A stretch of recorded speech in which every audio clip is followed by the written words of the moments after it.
जब दिया यानी नून ने पीछे देखा तो वहाँ जिया थी, रुद्र की बड़ी बहन। इस पे दिया ने अपना सर नीचे झुकाते हुए कहा, वो मुझे नींद नहीं आ रही थी, इसलिए मैं रुद्र के पास जा रही थी।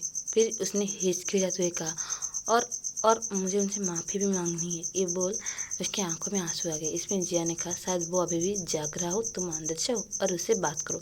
इसमें दिया ने सर झुका के ही हाँ में सिर हिला दिया। इस पर जिया ने उसके कंधे पे हाथ रखते हुए कहा, फिक्र मत करो, वो तुम्हें ज़रूर माफ़ कर दिया। ये बोल जिया वहाँ से चली गई। इस पर दिया ने भी अब हिम्मत करके दरवाज़ा खोला और अंदर चली गई।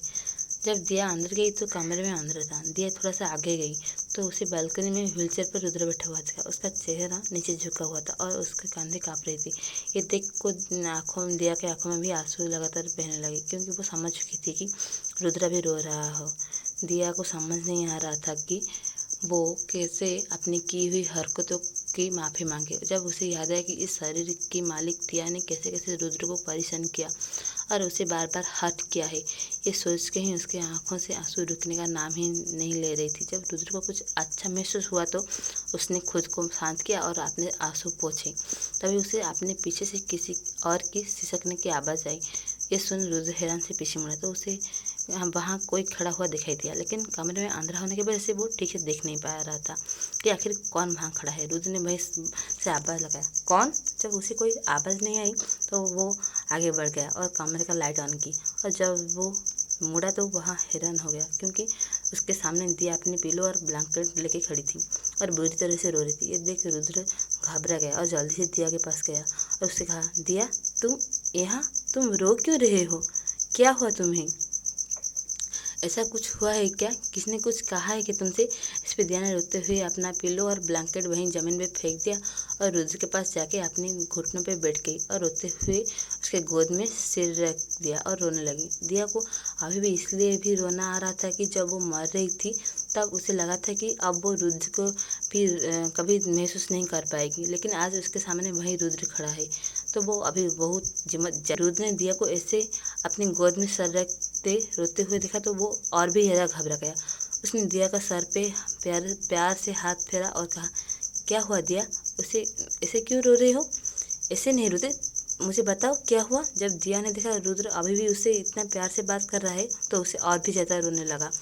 इस पे रुद्र ने कहा, क्या हुआ दिया? कोई बुरा सपना है क्या? इस पे दिया ने रोते हुए हाँ में सिर हिला दिया और ऐसे ही रुद्र के गोद में सर रखे हुए रोते हुए कहा, मैंने सपने में देखा कि मेरी सभी गलती की वजह से मुझे छोड़ के चले गए। मैंने तुम्हें बहुत ढूंढा लेकिन तुम मुझे नहीं मिले। ये बोल बहुत जोर जोर रोने लगी।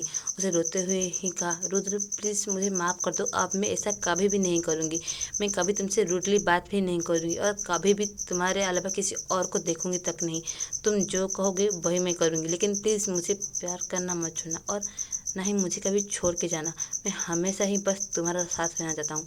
ये बोल वो रोने लगी। भाई रुद्र को तो दिया का बात यकीन ही नहीं हो रहा था। उसे कभी नहीं लगा था कि दिया कभी भी उसे ऐसे ही बात करेगी। रुद्र ने धीरे से दिया का चेहरा ऊपर किया तो उसका पूरा चेहरा आंसुओं से भीगा हुआ था और वो अभी भी रो रही थी और उसे देख रही थी। रुद्र ने दिया का चेहरा अपने दोनों हाथों से थामा और कहा, दिया क्या तुम सच बोल रहे हो कि तुम सच में मेरे साथ रहना चाहते हो, ये जानते हुए भी कि शायद मैं कभी भी चल नहीं पाऊंगी? इस पर दिया ने रोते हुए रुद्र की आंखों में आंखें डालते हुए कहा, मुझे कोई फर्क नहीं पड़ता इससे, मैं हमेशा बस तुम्हारा साथ रहना चाहता हूँ। क्या तुम मुझे एक और मौका नहीं दे सकते? प्लीज़ मना मत करना, इस बार मैं तुम्हें शिकायत की कोई मौका नहीं दूंगी। मैं बस तुम्हारा साथ रहना चाहता हूँ। ये बोल दिया आशा भरी आंखों से रुद्र को देखने लगी। इस पर रुद्र ने कहा, ठीक है, मैं तुम्हें एक और मौका ज़रूर दूंगी। ये सुन के दिया के चेहरे पर एक बड़ी सी मुस्कान आ गई और एक बार फिर उसके आंखों में आंसू आ गई।